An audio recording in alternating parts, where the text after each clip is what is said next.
In the bottom right part of the map, we have our teal Protoss player. It is none other than Dehum's Manbon playing the Protoss pieces. Rolling the random. And the man in the top left, down 0-1 in the series. Needs to win this one, tie it up, go into a possible game 3. There's our blue Terran player, Manderson, from 2-8. So we got a very interesting situation going on right now, and that is the fact that Manderson is more comfortable playing against Terran and Protoss. But Manbon tells us that Protoss is actually his best race. So I'm very interested to see how this one turns out. And, you know, you shouldn't always go just by the league when you're judging who's going to win these matches. I mean, Protoss versus Protoss versus Shadver actually turned out very differently than we expected. Protoss being a little bit lower on the practice, Shadver actually being more practiced and being up in diamond. Right, I was very impressed with that outcome. Protoss' style was pretty effective against Shadver. So it was interesting to see how that worked out. You never know. And yes, all the workers have cool hats, Pixel, because we are in fact at the 4th year anniversary of StarCraft 2 as of a few days ago, and they've left that on the workers for a little while. There's also a special portrait that you can get in game if you go play one thing, like custom game or a matchmaking game. I don't think campaign counts, but I'm not 100% certain on that. Got Manbon coming out with 2 gas and a gateway at the front. And Manderson's content to wall off here with the barracks.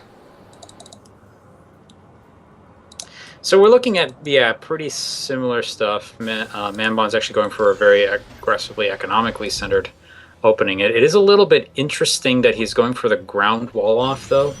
I don't think this is particularly effective against Terrans. If they go for any kind of aggressive play, you're basically just handing buildings to them.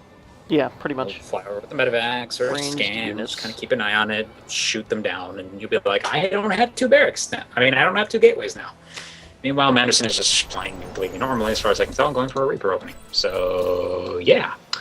I'll lift that Reaper to make it down here. Let's see. What is coming up here next? So this is going to be gateway into core, probably Nexus, if I had to guess. Very economically focused opening. It'll be interesting to see how Manderson reacts to seeing this. Yeah, he's getting the fast Mothership core as well as fast sentry, so it's very, very defensively oriented. Usually, you never see this first sentry. You'll see a Zealot if they're going for a tech-based play. Almost always. So he spots the Cyber core, going for Warp Gate, and the Mothership core. Yeah, it does look like Manbon's saving up to 400 for that Nexus. Sentry. And yeah, the Reaper is just going to get away. I would be very surprised to see if he's actually able to take that out. So Manderson dropping. Fortunately, there's not really a lot to work with there. Mm-hmm. But yeah, dropping the Nexus. Continue. Oh, I was just going to say that Manderson, in response, is dropping his own command center here. He's probably going to try and expand to his own natural. Okay. This is a very reasonable thing to do, honestly. You see your opponent expand, you don't have to go kill him. You can expand yourself, especially if you catch it quickly. And a factory with a reactor and a starport. Are we going to see Widow Mine drops? Actually, yeah, it looks like he's kind of setting up for that. This is a very interesting play. Has the Widow Mine could also be going for Hellions. Kind of. Kind of? Kind of. Kind of? I think they changed the way, or they're considering changing the way the explosion radius worked. I'm not 100% certain if that's been implemented yet. The thing is, though, the change is pretty subtle if it is implemented yet, so I don't think we're actually going to notice it. But at least not in this matchup. Yeah, last thing I heard, they were returning the damage to normal, but leaving the shield damage on as well, so... No, it looks like he's going for a fast drop. I was going to say the other thing that's possible here is that he was going for fast Hellbats, that there is a fast Hellbat all-in that you can do against Protoss now. It's a little bit weird to defend against, so a lot of players will die to it pretty easily, but don't know if it doesn't look like he's doing that. It looks like he's just going for a fast drop. A lot of idle SCVs. It's really hurting his economy with this. Let's get them to work. There he goes. Change has been implemented. Oh, thank you. Yep, so finally lifting off the command center, gonna drop it at his natural. Starting to wall off the front here with supply depots. Mothership core is on the way though, they're gonna see this in a fairly short amount of time. You dropping any frames in your end? No, I'm not dropping any. I don't see any dropping. Okay, so it's just Twitch being weird. Got a couple people just mentioning stuttering. Mothership core scout. He's gonna get in there, only loses health down to his shield. He's gonna back out from there. Sees that the expansion is coming along. So far, Manbon, though, is being a little bit more consistent on his worker production, so this is definitely a course of action that seems to benefit him a little bit more than his opponent, in that he's actually being able to take advantage of the quick economy a little bit faster. So that'll probably put the ball in Manbon's court, honestly. He'll be the one who's going to be able to build up any attacks faster. He can go for a third quicker. Proton stop message. Manbon, well, Manbon, you can always just click on over to that friends button and hit busy. You might want to consider doing that. Heck, I'm going to consider doing that. Quick, do it. I forgot to. So I'm kind of inviting this. So yeah. So. I sliced her ire. That's a good way to put that achievement, by the way. Yes, my slice. That's the one I got too, actually. So time warp on the workers, primarily to prevent the Marines from giving this mothership core an untimely death. And it looks like he's actually just going to walk out with them to see if he can snipe it off, since it is just actually hanging out here. This would be a very nice win for Manderson if he can pick this up. So let's see here, and he's going for it. Will the mothership core actually get away in time? He's going to throw down another time warp. At the very least, he's caused the mothership core to lose all of its energy. He will not have that for the early photon overcharge defense if he wants to go for it, especially probably going to need that at this third base. There just isn't much of an army. Holy crap, sentries being built up by Manbon. In fact, he's not making any other units. He is only making sentries. He does have a robotics facility waiting, so maybe, I don't know, is he going for an immortal sentry thing? No, he's expanding. So, he's expanding. And he's only making sentries, which means he'll never have gas for immortals. So that might just be for detection. I'm not 100% certain. What is he doing? 3 more gateways, and he's chrono boosting an empty forge. Like I said, Manbon, you never really 100% know what he's gonna do. Because he just can spontaneously decide to do something strange. And he's getting shields. So he's kind of expecting his opponent to go down the whole Marine route with Guardian Shield. It's actually going to make the sentries take very, very little damage from the Marines. But unfortunately, there's a lot of Marauders that are getting built into this mix, and Stim is pretty good. Here comes Mass Sentry push out in the middle of the map. I have no idea how this works. Manbon probably can tell us later. There's also I guess when you go for the 1150 timing attack with Mass Sentry, how effective it needs to be is probably based on some factors that are just not in my head, because no one does this. It's not going to feel very good, though, because there's a drop from Manderson waiting to... he's going to push right into his main base here.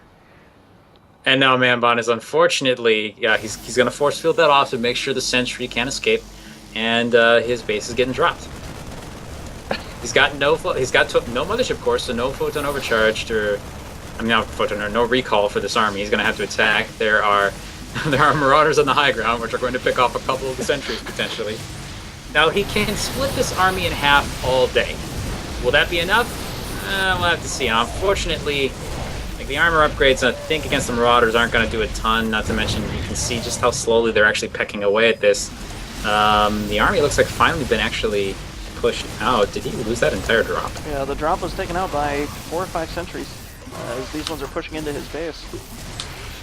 No workers killed, but he did get the robotics facility. And I do not know what to make of this. He's going to force field the crap out of this base. Oh my and then gosh. himself. And cause his units to actually probably die because of that. Now, unfortunately, Manbon is basically running out of energy. So if this army builds up to any significant amount, he is going to be in some trouble. No escapee! That's right, Manbon. He's not going to be running away. Except, yes, escape. Because he's running out of energy. And by the way, out of X. Oh, by the way, also, there's a bunker. No, the sentries can't do much of the bunker, so he's just gonna walk home now. I'm assuming. No, he's pushing the issue. Guardian shield goes up. 4 Marines at the front going to deal with this. Now there's just not much left, and that's going to be the end of the sentry army. Come on, Manderson, you got this. Can push it out. Manbon is going up to 4 bases, which he's got actually max saturation for 3 bases now, so this does make sense as his main begins to dry up. He's grabbing upgrades. Both players actually starting to do that, but Manbon's actually ahead now by 3 upgrades if you count the shields. Unfortunately, Manbon is actually just very low on gas. So if he wants to continue with this mass sentry thing, he's gonna have no units for a while. Manderson's pushing toward his 3rd base, and there is nothing but a cannon here to stop them. And that cannon is not going to matter. Like, if they won't even shoot at the army, they're just going to kill the base and leave more than likely. See, he's going to waltz down here, and he's going to bring the sentries down, but this is a little bit of an awkward situation as there's a lot more space here. So yes, he can cut the army in half, but it's going to be tricky. He goes to do it. Let's see how good the sentry micro is here for Manbon. You got the sentry stutter step. Oh, the upgrades are just ridiculous, I guess, for these things. They're basically little tiny tanks. Oh, but Manderson has a surprise awaiting in store. He is going to lose his army here, but he is building up to what I believe is going to be... he could go Hellion or Hellbat here. Actually, would be really good. Just the extra damage against light. He's canceled something. What is he doing with the factory? Oh, he's putting on... Oh, I think he's just going to get siege tanks. This is a pretty good idea, actually. Just call it tanks. That'll solve it.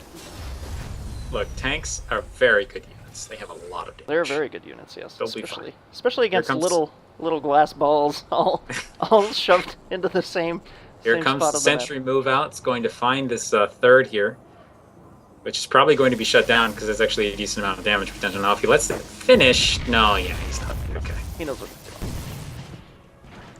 Here comes some more sentries. The question is, does Manderson have enough time to actually get this plan going? He's got some Marines up here.